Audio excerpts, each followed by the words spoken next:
Let me take you for a walk today.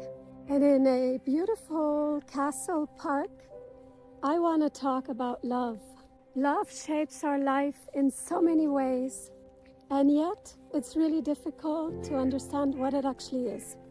Because it's not only about romance, it's also how we live, how we heal, and how we grow. So let's walk together in this beautiful park and explore a bit deeper. Let me ask you, what is it that you truly love? Love is everywhere, but we feel it in different ways.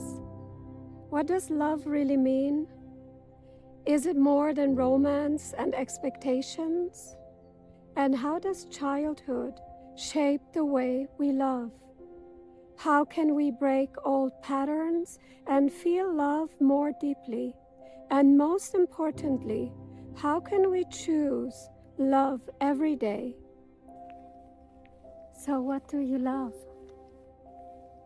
I love nature, the birds, the trees, the sky, the clouds, the sun, the wind. From birth, we learn about love from those around us. If we feel warmth and safety, we believe love is secure. If love depends on behavior, we may think it has conditions. These early lessons shape how we trust and love. And the good news is, we can change our beliefs and we can shape it in a new way and grow. Beloved Rumi said, "Your task is not to seek for love, but merely to seek and find all the barriers within yourself that you have built against it." Let me share my personal story. My mom gave birth when she was only 18, and she was not happy about it at all. And she made it clear pretty early on that she did not love me, and even more,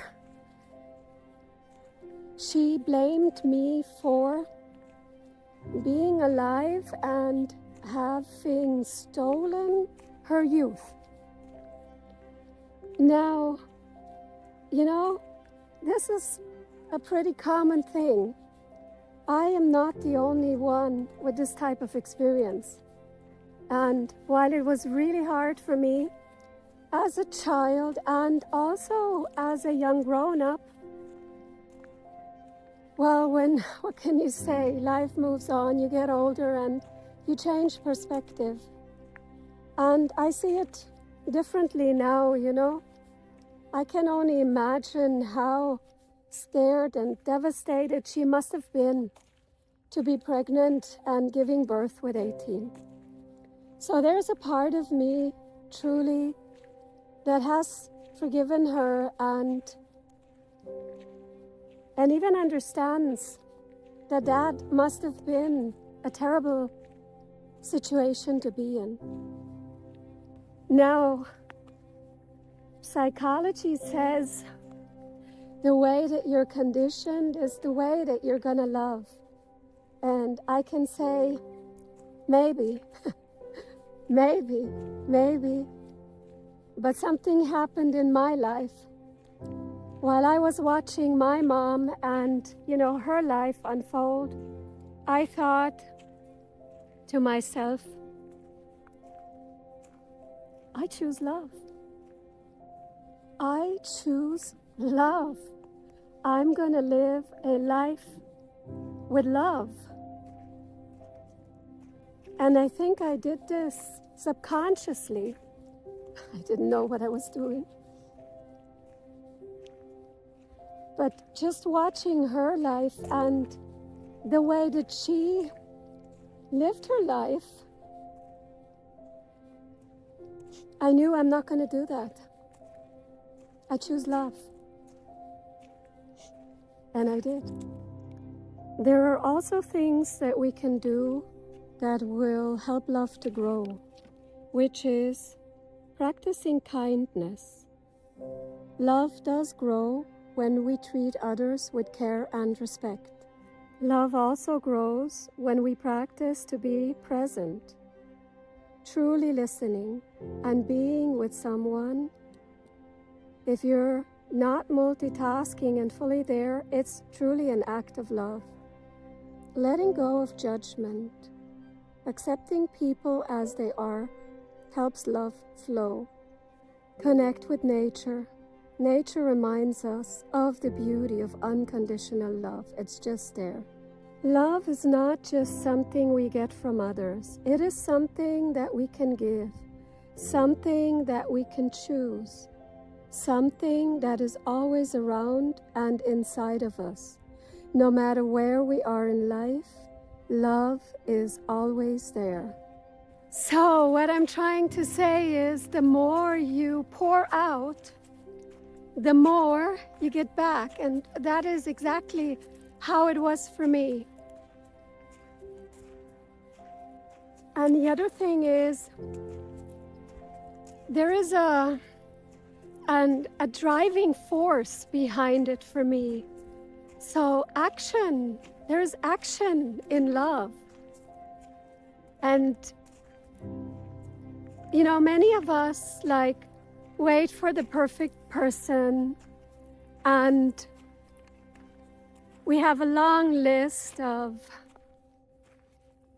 what we think we need to see to be able to love somebody, and it's so much easier. It can be so much easier. There's something beautiful in everybody. There is something in everybody that you can love. Imperfections are more lovable than anything else. So what does that mean, and what do I mean by saying that? Well, it was really not so consciously, but I just wanted to give love. Give love. Yes, I wanted to receive love as well, of course. Of course. I just had this urge to pour my heart out and love. And you know, if you look, there's so much to love. I mean, nature, music, animals. I love the birds, the trees, the sky. I'm not even talking about, a partner yet. Just about the things that are worth loving. And the interesting thing about love is it's like a well, a really deep well. It never runs empty. I have the feeling sometimes the more I give, the more is there. It doesn't run empty. So the more you put out there, the more love you put out there, the more comes back. And that is like, I think, any other energy in life. When you start actioning, it comes back because the world responds. It's the principle of manifestation. As long as you just sit, you do nothing, you think, you worry, you wish it maybe, but it doesn't work like that. Action creates something magnetic. When we start pouring love out of our heart, and trust me, it's a well, it's endless, it's so deep, you won't run out. Just pour it over the world. Some of my friends used to say, that's easy for you to say, Rose, you were always loved. And maybe. But then I can tell you I've had a really rough start, like many of us. And I didn't use it to hold me back. And I don't know, if I would die tomorrow, what would be my legacy? I don't know. I don't know. I don't even know if we all need a legacy. But one thing I know for sure. I will be missed. Because I do love, and I did love intensively. And I'm not only talking about partners. There are many people out there that deserve to be loved. Aren't there? And like life itself, love is a mystery. There's nobody that has it figured out. There are also things that we don't understand.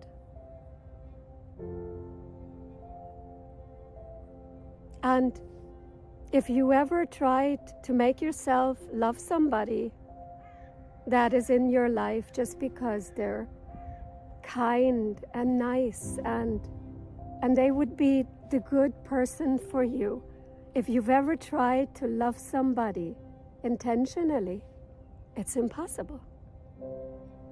Isn't that interesting?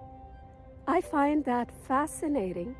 You cannot voluntarily choose to love someone. It won't work.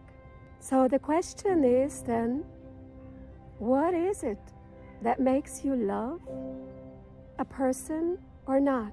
There can be, of course, appreciation. Oh, yes. You can also be good friends. And I'm also convinced you can have a great relationship with somebody you don't love. It doesn't need to be love. If it's kind, if it's supportive, if there is a lot of appreciation, it can be a really good life, a really good relationship. To love somebody, a person, it takes something else. There's something else involved. And I'm not saying I have this figured out. It's an observation I want to share with you. I think it connects to the divine love within us. It's something that is being touched deeply inside. It's like recognizing yourself. It's like looking into a mirror. It's a mirror not of your personality. It's not what I mean. It's like a mirror of your soul. Do you know what that feels like? It's an amazing feeling. It doesn't have to be, by the way, with a partner. You can have it with anybody. Anybody. Let's talk about love, the way that we're taught it's supposed to be. So I'm talking about Hollywood love or everything that is connected with that. And while I think it all has its place, and there's something good in all of that, there is also something very limiting in all of that. And I'll call it conditions. A lot of relationships, even friendships, even in family, has conditions involved. It's like a deal. You do this for me, I do that for you. And again, let me say, I think it has its place. And even with this kind of relationship in your love life or in your family, you can have a fantastic life.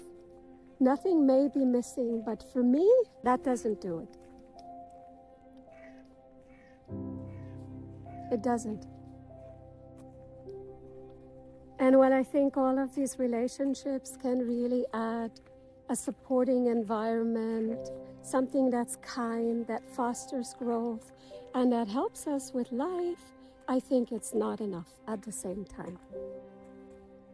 I think good relationships should offer care, support, and help us grow, help us become the best version that we can be. The most beautiful love for me is the love without conditions.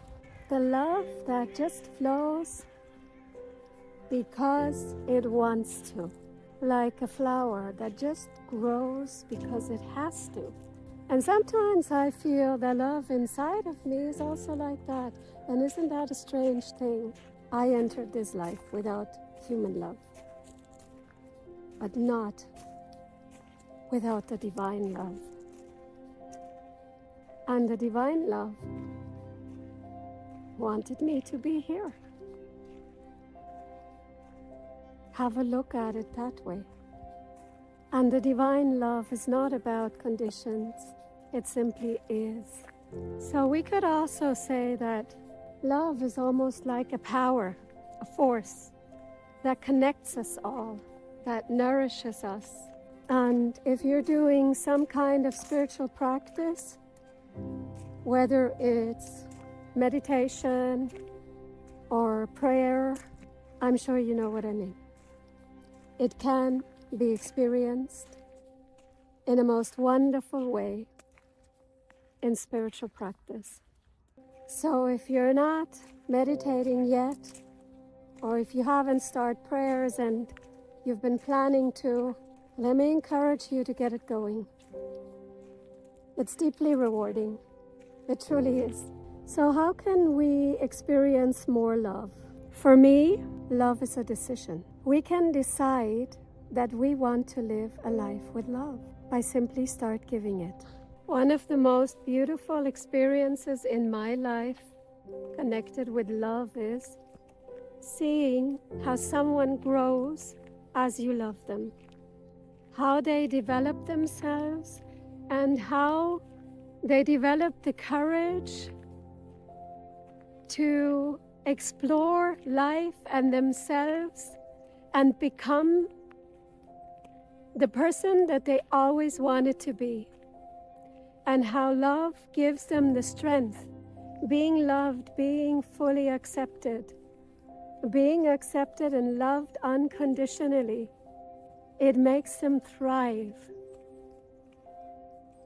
Isn't that a superpower we all have? We have the power to make someone thrive. Also, ourselves. So make that decision to love, no matter what your life situation is. You can't love too much. If you think you're already loving, love more. It's never too much. I find it much easier to love others than myself, and that is an ongoing journey, for sure. Sometimes it's pretty good, you know. I've made progress, and some days are hard. I fall into old patterns. But I truly believe that learning to be kinder to yourself is a necessity, absolutely, for leading a good life. So be kind to yourself. Be kind to yourself and others. Kindness is a superpower. And I think it's a superpower that is totally underestimated in this world. And for me personally, love is a decision. It's a quality of life that I want to live. It's something from the divine, unconditional love that I want to connect with. It's deeply, deeply fulfilling. And I want to close with the same question. What is it that you love? If you know what you love, if you know how to access that inner well of love that is ever flowing and endlessly deep, you're on a good path for leading a life full of love. I hope you enjoyed our little walk in the park and talking about love, and I hope I've been able to make you think of the love in your life. And if you've enjoyed this video, please share it with your friends. I'd be delighted if you join me again. Thank you so much for watching, and see you soon.